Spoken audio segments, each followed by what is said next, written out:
warahmatullahi wabarakatuh. Baik, kali ini saya akan mempresentasikan spesies saya, yang mana saya akan memperkenalkan diri terlebih dahulu. Nama saya Fadila Isyana Samiri, NPM 107031761. Yang mana saya sebenarnya berasal dari Fakultas Teknik, Prodi Perencanaan Wilayah Kota. Nah, di sini saya memiliki judul yaitu Identifikasi Ekosistem Usaha Mikro Kecil dan Menengah atau MKM sebagai pendukung Desa Wisata Robogo, Kecamatan Ciwidey, Kabupaten Bandung. Yang mana sebelum masuk lebih jauh, kita membahas dulu latar belakang yang ada, yang mana Desa Robogo merupakan salah satu desa wisata yang ada di Kecamatan Ciwidey, Kabupaten Bandung, yang mana di desa itu sendiri memiliki sejuta potensi, namun belum optimal dalam pengelolaannya. Ya, jadi dengan penggunaan pendekatan ekosistem pedesaan, ini bertujuan untuk menentukan apa sih yang memiliki pengaruh terbesar terhadap pariwisata dan pedesaannya. Sehingga pengidentifikasian UMKM perlu dilakukan sebagaimana nantinya menjadi pendukung Desa Robogo menjadi sebuah desa wisata yang lebih optimal. Nah, selanjutnya kita membahas masalah tujuan dan manfaatnya, yang mana masalah sendiri terdapat pertama, bagaimana sih kondisi ekosistem UMKM pada Desa Robogo, yang kedua bagaimana ekosistem UMKM tersebut menjadi pendukung Desa Robogo.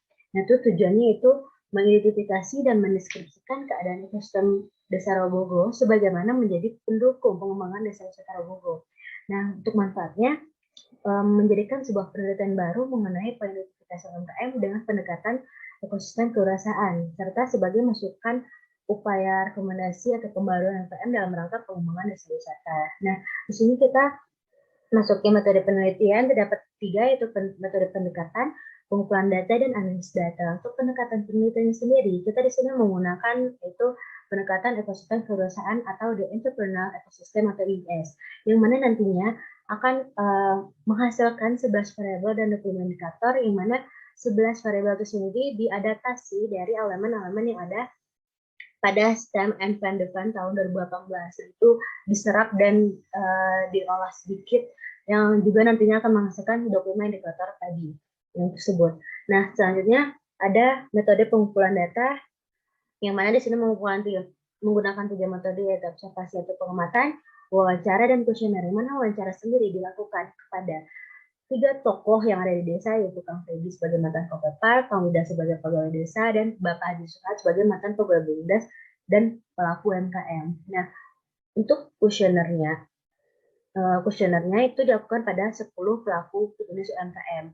Nah, untuk wawancara tadi juga, selain pada 3 tokoh itu juga dilakukan pada pelaku UMKM ini. Jadi, si pelaku UMKM itu dilakukan berupa kuesioner dan wawancara. Nah, terakhir ada metode analisis datanya, yaitu menggunakan analisis skala Likert dan metode analisis deskriptif kualitatif dengan menggunakan metode pendekatan tadi, yaitu ekosistem kewirausahaan atau entrepreneurial ecosystem. Nah, di sini untuk pembahasannya itu saya pada akhirnya itu merata-ratakan jadi tiap variabelnya, yang dimana tiap persentase indikatornya itu diakumulasikan dan dirata-ratakan dengan hasil seperti berikut, yang mana terdapat variabel yang kurang menunjang, yaitu keuangan, pengetahuan, lembaga formal, dan budaya, yang mana memang keuangan di Robogo itu memang kurang.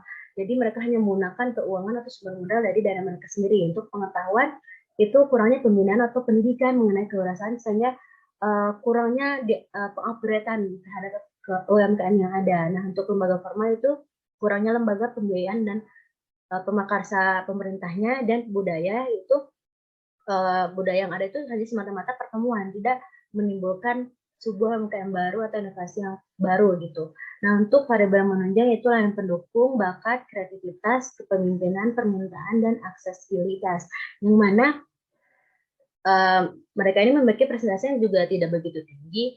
Jadi dalam wawancara pun itu sebenarnya masih masuk ke kurang menunjang. Cuman dalam kuesioner, dalam akumulasi kuesioner itu, pengolahan kuesioner, ada peningkatan sedikit dalam persentasenya. Nah, untuk yang sangat menunjang itu pada jaringan, yaitu 85%. Nah, selanjutnya itu ada pengembangan desa wisata, yang mana dapat dikatakan bahwa tidak berkembangnya itu disebabkan oleh kurangnya support ekosistem UMKM tersebut.